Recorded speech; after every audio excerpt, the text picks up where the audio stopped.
غربت کی وجہ سے لوگ کس حد تک گر جاتے ہیں یہ آج میں جان گئی تھی۔ آج میں اپنا جسم بیچنے کے لیے مالکن کے ساتھ جا رہی تھی۔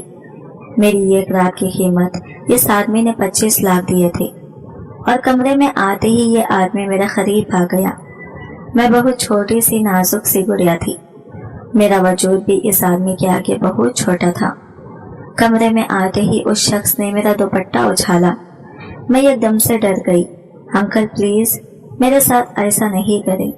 پھر اس نے مجھ سے کہا ڈرو نہیں، کچھ بھی نہیں ہوگا، شروعات میں تھوڑا درد ہوگا، پھر تمہیں عادت ہو جائے گی۔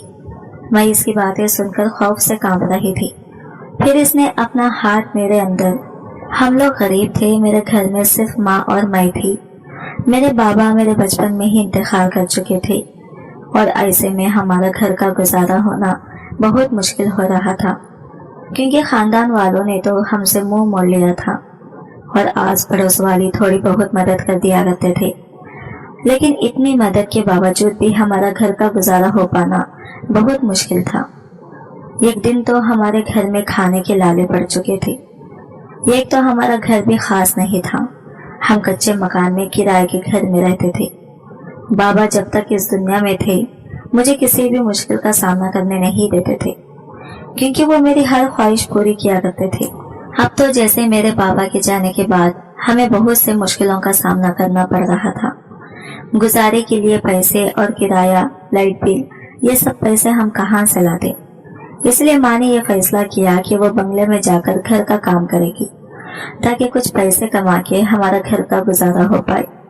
لیکن اماں مجھے سختی سے کہتی کہ تم گھر سے باہر قدم بھی مت رکھنا، کیونکہ یہ دنیا بہت ظالم ہے۔ تم تو بہت خوبصورت ہو، تمہیں دیکھ کر کسی کی بھی نیت خراب ہو سکتی ہے۔ ہاں، ماں کی بات سچی تھی، حالانکہ میں بہت ہی زیادہ خوبصورت تھی۔ جو بھی مجھے دیکھتا وہ دیکھتا ہی رہ جاتا، کیونکہ میں ابھی تازہ جوان ہوئی تھی۔ جوانی کی پیریڈز تو ابھی ہی شروع ہوئے تھے، اس لیے ماں مجھے سختی سے گھر میں ہی رہنے کا کہہ رہی تھی۔ اب یوں ماں کے جانے کے بعد میں گھر میں تنہا رہتی تھی۔ ماں نے جب کام سے واپس گھر آئی تو ان کے ہاتھ میں ڈھیر سارے پیسے اور اتنا سارا کھانا دے کر میں بہت خوش ہو گئی تھی، کیونکہ ابا کے جانے کے بعد تو میں نے اچھا کھانا کھا کے بہت دن ہو چکے تھے۔ ماں خوشی سے مجھے کھانا دینے لگی۔ میں اور ماں نے ایک ساتھ بیٹھ کر پیٹ بھر کر کھانا کھایا۔ کھانا کھا کر ہم اللہ کا شکر ادا کرنے لگے، کیونکہ کھانا بہت ہی مزیدار تھا۔ اب روز یہی ہونے لگا تھا۔ ایک دن اماں کی طبیعت کافی بگڑ چکی تھی، اماں سے تو اٹھا بھی نہیں جا رہا تھا۔ پھر تھوڑی دیر کے بعد ماں کو خون کی الٹی ہوئی۔ یہ دیکھ کر میں حیران ہو گئی اور جلدی سے ماں کو لے کے ہاسپٹل چلی گئی۔ جب ماں کا چیک اپ کیا تو پتا چلا کہ اماں کو بلڈ کینسر ہو گیا ہے۔ یہ سن کر تو میری آنکھوں سے ٹپ ٹپ آنسو گرنے لگے تھے اور آپریشن کے لیے بہت سارے پیسوں کی ضرورت بھی تھی۔ اتنے سارے پیسے ہمیں کون دیتا؟ اماں کی تھوڑی بہت دوائی لے کے میں گھر آ گئی اور اماں کے بدل گھر کام کرنے میں چلی گئی۔ یہاں پر مالکن بہت ہی زیادہ خوبصورت تھی اور پھر سارے زیورات پہنے رکھی ہوئی تھی۔ ایسے ہی میں ایک دن کچن میں کام کر رہی تھی، تبھی مالکن کچن میں داخل ہوئی اور مجھے غور سے دیکھنے لگی۔ جب میری نظر جیسے ہی مالکن پر پڑی تو مالکن کی نظریں میرے وجود سے آر پار ہو رہی تھی۔ پھر ایک دم سے آگے بڑھی اور اپنے سونے کی قیمتی ہار نکال کر میرے گلے میں ڈال دیا۔ میں حیران نظروں سے مالکن کو دیکھنے لگی۔ تب مالکن کی اگلی بات سن کر میرے ہوش اڑ گئے تھے۔ کہنے لگی یہ قیمتی ہار تمہارا ہو سکتا ہے، یہ ہار تمہارے لیے ہی بنا ہے، اگر تم چاہو تو یہ پہن سکتی ہو، تم بہت خوبصورت ہو، مجھے تمہاری جیسے ہی یہ کم عمر خوبصورت لڑکی چاہیے، اگر تم میرا یہ کام کر دو گی تو یہ قیمتی خوبصورت ہار تمہارے نام کر دوں گی اور ساتھ میں 25 لاکھ روپیہ بھی دوں گی۔ اتنا سننا تھا کہ میری آنکھوں میں چمک آ گئی تھی۔ مجھے تو پہلے سے ہی اپنے ماں کے علاج کے لیے پیسے چاہیے تھے۔ مجھے یہ امید کی کرن نظر آ رہی تھی، لیکن اگلے ہی لمحے مالکن نے مجھ سے کہا کہ تمہیں ایک رات کے لیے اپنا خوبصورت جسم بیچنا ہوگا۔ یہ سننا تھا کہ میرے جسم سے جان نکلتی محسوس ہو رہی تھی۔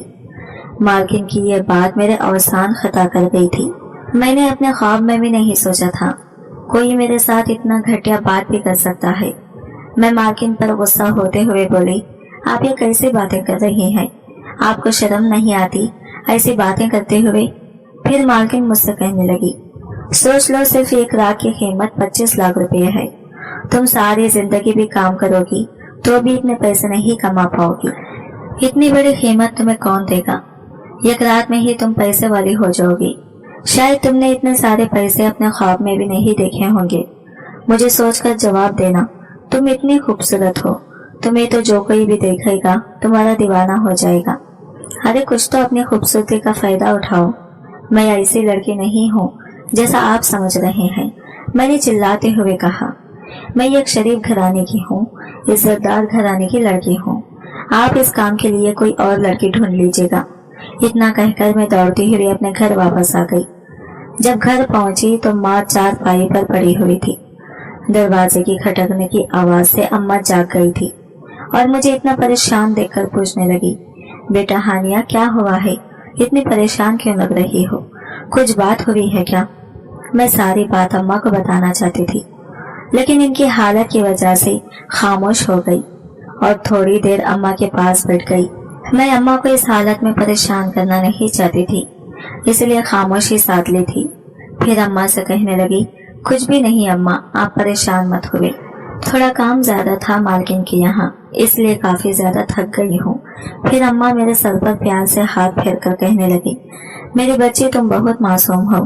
तुम इतनी सी उम्र में ही कितनी मुश्किलों का सामना कर रही हो।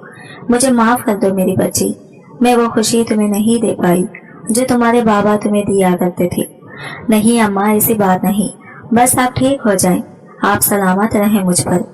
इतना कहने के बाद मैं किचन में चली गई और फूट फूट के रोने लगी। कैसी किस्मत थी मेरी। एक तो मेरी माँ बीमार थी, दूसरी तरफ मालकिन मुझसे ऐसी बात कर दी थी जिससे मेरी जिंदगी ही बर्बाद होने को थी। मैं कैसे इस सब का सामना करूंगी? या अल्लाह मेरी मदद करें, मुझे इन मुसीबतों से निकालें। यही सोचते हुए मैं रात का खाना बनाने लगी। मैं और अम्मा एक साथ बैठकर खाना खाने लगे। खाना खाने के बाद मैं अम्मा के पास लगकर सो गई।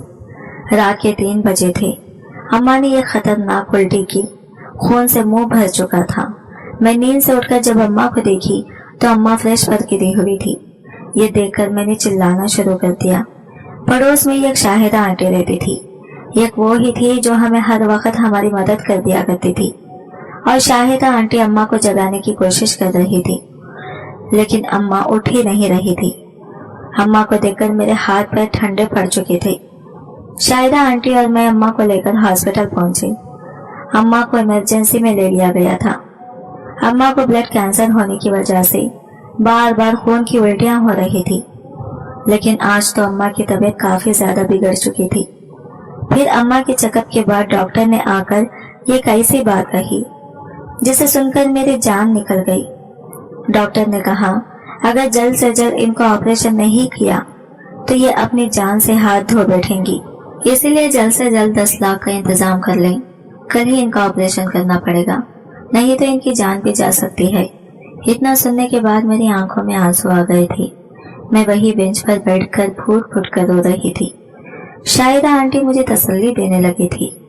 मैं अपने माँ को हरगिज़ भी खोना नहीं चाहती थी, क्योंकि मेरी माँ के अलावा इस दुनिया में मेरा था ही कौन। मैं किसी भी हाल में माँ को खोना नहीं चाहती थी। माँ को बचाने की खातिर मैं किसी भी हद तक जा सकती थी। माँ को बचाने के लिए चाहे मुझे अपना जिस्म ही बेचना क्यों ना पड़े। ये सोचकर मैं मालकिन के घर निकल पड़ी। घर पहुंचते ही मालकिन मुझे देखकर हैरान हो गई थी।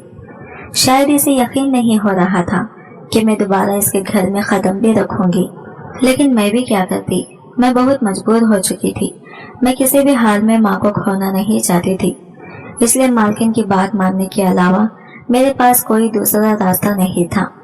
खानदान वालों ने तो हमसे कब का मुंह मोड़ लिया था। मजबूरन अब मुझे मालकिन के आगे ही हाथ फैलाना पड़ा। मुझे देखकर थोड़ा बहुत तो मालकिन चौंकी थी, लेकिन मालकिन के चेहरे पर थोड़ी सी मुस्कुराहट फैल गई थी। मालकिन, मुझे पैसों की सख्त जरूरत है। मेरी माँ जिंदगी और मौत से लड़ रही है।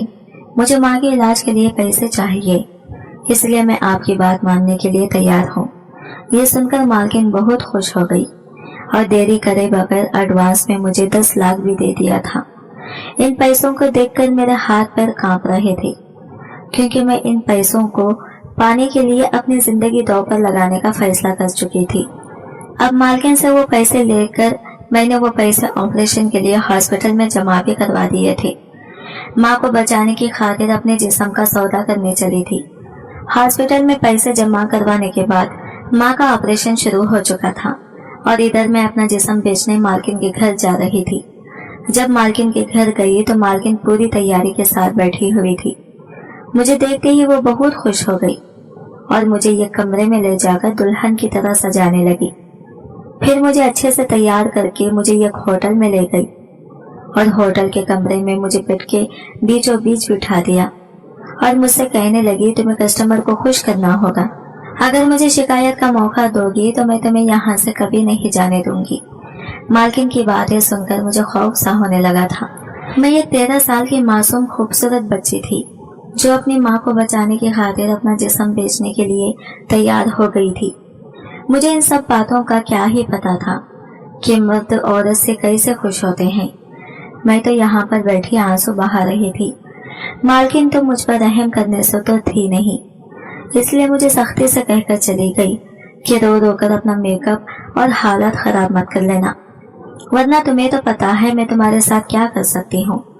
मेरा हाथ पैर कांप रहे थे, मेरा वजूद ठंडा पड़ रहा था, मेरे जिस्म में ताकत ही नहीं थी कि मैं कैसे इस आदमी के सामना कर पाती। मुझे तो मालकिन ने पूरी दुल्हन की तरह सजा दिया था। मैं बेड पर बैठी अपनी किस्मत पर आंसू बहा रही थी, अपनी जिंदगी बर्बाद होने का इंतजार कर रही थी। तभी एक आदमी कमरे में दाखिल हुआ। इसे देखकर तो मेरी चीखें निकल गई थी, क्योंकि वो आदमी इतना भयानक था कि इसे देखते ही चीख निकल गई। वो मेरे करीब आया और इसकी आंखें इतनी बड़ी बड़ी थी और लाल आंखें थी। इसकी आंखों को देखकर मैं खौफ से कांप रही थी और इसका रंग बिल्कुल काला था। चेहरे पर शैतान मुस्कुराहट लिए आगे बढ़ रहा था। मैं इसके आगे हाथ जोड़ने लगी, मिन्नतें करने लगी। वो मुझसे कहने लगा, तुम तो बहुत खूबसूरत हो, मेरे सामने रोना नहीं। मैं तुम्हें रोने के लिए नहीं 25 लाख दे रहा। अगर तुम इसी तरह रोती रहोगी तो मैं तुमसे जबरदस्ती करूंगा। मुझे खुशी खुशी अपना आप हवाले करो। ये सुनकर मैं उस आदमी से कहने लगी, प्लीज अंकल, मुझे ये सब नहीं पता। मैं सिर्फ अपनी माँ की जान बचाने की खातिर ये सब किया है। फिर मैं रोने लगी। मेरा रोना चिल्लाना इस पर कुछ फर्क ही नहीं पड़ रहा था।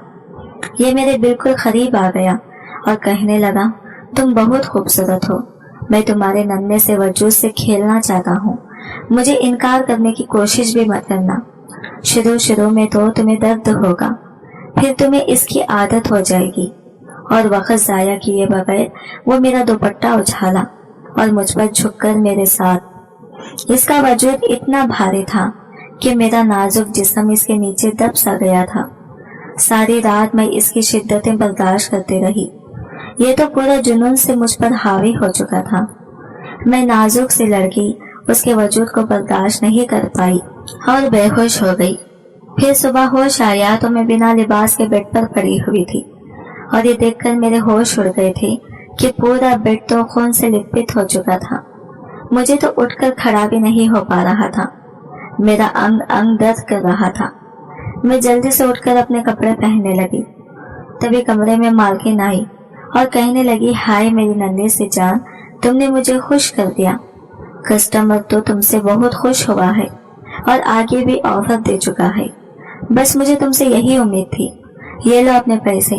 ये पैसे मैं अपने हाथ में पकड़कर फूट फूट कर रो रही थी, क्योंकि ये मेरे जिस्म की बर्बाद होने के पैसे थे। मैंने मेरा जिस्म बेचकर ये पैसे कमाए थे। मैं अब बेजान सी हो गई थी। फिर मुझे माँ का ख्याल आया तो मैं जल्दी से अपना हुलिया ठीक करके जाने लगी। तो मालकिन की अगली बात सुनकर मेरे कदमों तले से जमीन निकल गई थी। मुझे ऐसा लग रहा था जैसे जमीन फटे और मैं इसमें समा जाऊं। मालकिन ने कहा कि मैं तुम्हें एक ही शर्त पर जाने दूंगी कि तुम फिर से अगले दिन आओगे और एक रात गुजारोगी। मालकिन की बात सुनते ही मैं नफी में सर हिलाने लगी। कहने लगी, मैं ऐसा हरगिज भी नहीं करने दूंगी। मैं सिर्फ अपनी माँ के ऑपरेशन के लिए अपने जिस्म की कुर्बानी दी थी, लेकिन अब मैं फिर से ये गुनाह नहीं करूंगी। अगर आप मुझसे जबरदस्ती करेंगी तो मैं आपके खिलाफ पुलिस में कंप्लेंट कर दूंगी। इतना सुनना था कि मालकिन मुझे जबड़ों से पकड़ती हुई बोली, तुम्हारी इतनी हिम्मत मुझे धमकाने की, खुद को समझते क्या हो तुम? क्या मुझे बेवकूफ समझा है क्या? कल रात की तुम्हारी सारी वीडियो है मेरे पास, ये देखो। मालकिन अपना मोबाइल आगे बढ़ाती हुई बोली। इस मोबाइल में अपनी इस रात की वीडियो देखकर मेरी आंखों से बेतहाशा आंसू निकल रहे थे। मैं तो अब पूरी की पूरी टूट चुकी थी। मालकिन ने मेरा फायदा उठाया था। मैं तो यह ख्वाब में भी नहीं सोच सकती थी। मैं तो अब पूरी की पूरी बर्बाद हो चुकी थी। फिर मालकिन कहने लगी, अगर होशियारी दिखाने की कोशिश भी की तो ये वीडियो सारी दुनिया देखेगी। अब तो मुझे मेरी जिंदगी पूरी बर्बाद होती नजर आ रही थी। ये मालकिन तो बहुत जालिम निकली। मुझ पर रत्ती बराबर भी रहम नहीं खाई थी। अब मुझे मालकिन की बात मानने के अलावा दूसरा रास्ता नहीं था। अब मैं यही मेरी किस्मत समझकर मालकिन की बात को हामी भर ली और जल्दी से हॉस्पिटल पहुंच गई। और यहाँ पर माँ का ऑपरेशन भी अब सक्सेसफुल हो चुका था। 2 दिन हॉस्पिटल में रहने के बाद मैं अम्मा को लेकर घर आ गई। अब माँ कुछ बेहतर लग रही थी, लेकिन मुझे अंदर ही अंदर ये बात खाई जा रही थी कि अगर माँ को इस पूरी सच्चाई के बारे में पता चला तो क्या करेंगी मुझे। यही परेशानी मेरे दिल में समाई थी। रात करवट बदल बदल कर काटी थी। जैसे सुबह हुई तो फोन की घंटी बजने पर मेरी आंख खुली। स्क्रीन पर नंबर देखा तो मालकिन का नंबर जगमगा रहा था। फोन उठा के कान से लगाया तो मालकिन की आवाज मेरे कानों में गूंजी थी, आधे घंटे के अंदर अंदर तुम यहाँ पर आ जाना, वरना तुम्हें तो पता है कि क्या हो सकता है। मालकिन की बात सुनकर जल्दी से इनके घर पहुंच गई। पता नहीं मैं मालकिन के चुंगल से कैसे निकल पाऊंगी। मामूल के मुताबिक मैं अम्मा को कहकर मालकिन के घर पहुंच गई। मालकिन फिर से मुझे दुल्हन बनाकर होटल के कमरे में ले गई और फिर से मुझे दुल्हन बनाकर होटल के कमरे में ले गई और फिर से मुझे यह सब करने बहुत डर लग रहा था। मालकिन तो मुझे कमरे में छोड़कर चली गई, लेकिन फिर से कल वाला ही मर्द कमरे में दाखिल हो गया। इसके आते ही मैं जोर जोर से रोने लगी। कहने लगी, अंकल मुझ पर रहम खाएं। और मैं इसे इसकी माँ और बहनों और बेटे का वास्ता दिया। बेटी का वास्ता सुनकर मेरे सामने वो शख्स पिघलने लगा। इसकी आंखों से आंसू गिरने लगे। मैं हैरत से इसे देख रही थी। शैतान जैसा दिखने वाला ये मर्द क्यों बेटे का नाम सुनकर आंसू बहा रहा था। यह मुझे इस पाठ से लहजे में बोलने लगा, मैं तुम्हें जबरदस्ती नहीं करूंगा। अगर तुम मुझसे निकाह कर लो तो निकाह का नाम सुनकर मेरे होश उड़ गए थे। अंकल आप मेरे बाप की उम्र के हैं, मैं कैसे आपसे निकाह कर सकती हूँ। फिर वह आदमी कहने लगा, तुम्हारी जिंदगी तो पहले ही बर्बाद हो चुकी है। तुम्हारा कुंवारापन छिन चुका है। तुम्हें कोई भी नहीं अपनाएगा। अगर तुम अपनी जिंदगी बर्बाद होने से बचाना चाहती हो तो तुम मुझसे निकाह कर लो। इस आदमी की बातें सुनकर मुझे सच्ची ही लग रही थी कि अब तो मुझे कोई भी नहीं अपनाएगा, क्योंकि मेरा कुंवारापन छिन चुका था। मैं दुनिया भर में बर्बाद होकर रह जाऊंगी और ऐसी हराम जिंदगी से बेहतर है मैं इस आदमी से निकाह कर लूं। कुछ सोचकर मैं इस आदमी को निकाह की हामी भर ली। ये सुनते ही वो खुश हो गया और रात में ही मुझे इस होटल से ले गया और मस्जिद जाकर मुझसे निकाह कर लिया। यूं मैं आदिल की बीवी बन गई थी। इस आदमी का नाम आदिल था और ये 50 साल का तगड़ा मर्द था। ये मुझे निकाह के बाद अपने आलिशान बंगले में ले गया और मुझसे कहने लगा, मेरी पहली बीवी मर चुकी है। मैं अपनी बीवी से बहुत मोहब्बत करता था, लेकिन हादसे के कारण वो इस दुनिया से चल बसी। मेरी एक बेटी भी है, वो बाहर मुल्क पढ़ने के लिए गई हुई है और मेरी बीवी का दुख भुलाने के लिए मैं हराम काम में पड़ गया था। मेरी बेटी की जिद थी कि मैं दूसरी शादी कर लूं, लेकिन मैं इस पर सौतेली मां नहीं लाना चाहता था। लेकिन तुम मुझे पहले ही नजर में बहुत मासूम और साफ तबीयत की लग रही थी, इसलिए मैंने फैसला किया कि तुम्हारी जिंदगी बर्बाद होने से बेहतर है मैं तुम्हें अपने निकाह में ले आऊं। इसलिए मैं तुम्हें अपनी बीवी होने का हक दिया है, वरना तुम्हारी मालकिन तो तुम्हें बर्बाद करके रख देती। आदिल की बातें सुनकर मुझे अपने फैसले पर खुशी महसूस हो रही थी, क्योंकि आदिल एक रहम दिल इंसान थे और वो मेरी जिंदगी बचाने की खातिर मुझे अपनी जिंदगी में ले आए थे। मैं खुशी से आदिल का शुक्रिया अदा करने लगी और अपने सही दिल से आदिल को कबूल कर चुकी थी और आज हलाल तरीके से आदिल मेरे साथ अपना हक वसूल कर चुके थे। आज की रात बहुत खूबसूरत रात थी। इंसान की अहमियत शक्ल से नहीं दिल से होती है। आदिल तो शक्ल सूरत के अच्छे तो नहीं थे, लेकिन अच्छी नीयत के जरूर थे। सुबह होते ही मुझे माँ की फिक्र सताने लगी। मैंने आदिल से कहा कि मुझे अपनी माँ के पास जाना है और सारी सच्चाई से आगाह करना है, तो आदिल मुझे लेकर अपनी माँ के पास आ गए। मैंने माँ को शुरू से आखिर तक सारी कहानी सुनाई तो अम्मा फूट फूट कर रोने लगी और कहने लगी, काश कि मैं तुम्हें वहाँ जाने ही ना देती। मुझे यही डर लगा रहता था कि कहीं तुमसे कोई गलत काम ना करवा दे। देखो, सच में ऐसा ही हुआ। मुझे माफ कर दो मेरी बच्ची, ये सब मेरी वजह से हुआ है। मैंने अम्मा के दोनों हाथ अपने हाथों में लिए और इनसे कहा कि आप फिक्र मत करें, अब सब कुछ ठीक हो चुका है। आदिल मेरी जिंदगी में आ चुके हैं क्योंकि आदिल और मेरा निकाह हो चुका है। आदिल ने मुझसे निकाह करके मेरी जिंदगी बचाई है। ये सब सुनकर अम्मा आदिल को दुआ देने लगी और कहने लगी, मैं तुम्हारा यह एहसान कभी नहीं चुका पाऊंगी। आदिल मेरी माँ को भी अपने साथ लिए बंगले में आ गए। बहुत अच्छी तरह जिंदगी गुजरने लगी, लेकिन मेरे दिल में ये एक डर था कि मालकिन वो रात वाली वीडियो कहीं वायरल ना कर दे। ये बात जब आदिल से कही तो आदिल मुस्कुराए और कहने लगे, तुम्हारी मालकिन ऐसा हरगिज भी नहीं कर सकती क्योंकि मैं एक पुलिस वाला हूँ और तुम्हारी मालकिन को ये सब पहले से ही पता है, इसलिए वो वीडियो वायरल करने का सोच भी नहीं सकती। आदिल की बात सुनते ही मैं हैरान हुई। क्या आदिल सच में पुलिस वाले थे? मेरी शादी एक पुलिस वाले से हुई थी। ये सोचकर मैं बहुत खुश होने लगी और अल्लाह से शुक्रिया अदा करने लगी। कहा कि मुझे शौहर की सूरत में आदिल जैसा मर्द मिला है। मैं अब अपनी किस्मत पर रक्श करने लगी थी और मेरी माँ भी बहुत खुश थी। अब मैं आदिल के साथ अच्छी खासी जिंदगी गुजार रही थी। फिर एक दिन मुझे और आदिल को ये खुशखबरी मिली। वो ये कि मैं उम्मीद से हो गई थी। पूरे 9 माह बाद मेरा बेटा इस दुनिया में आया था। आदिल तो बहुत खुश हुए और पूरे मोहल्ले में मिठाई बांटी और आज मैं और आदिल और मेरा बेटा एक अच्छी शानदार जिंदगी गुजार रहे हैं। आज की वीडियो कहानी आपको कैसी लगी कमेंट करके जरूर बताइएगा और वीडियो अच्छी लगी है तो लाइक शेयर जरूर कीजिएगा। हमारे चैनल को सब्सक्राइब करें फ्रेंड्स। मिलते हैं अगले न्यू वीडियो के साथ, तब तक के लिए बाय बाय, टेक केयर, अल्लाह हाफिज।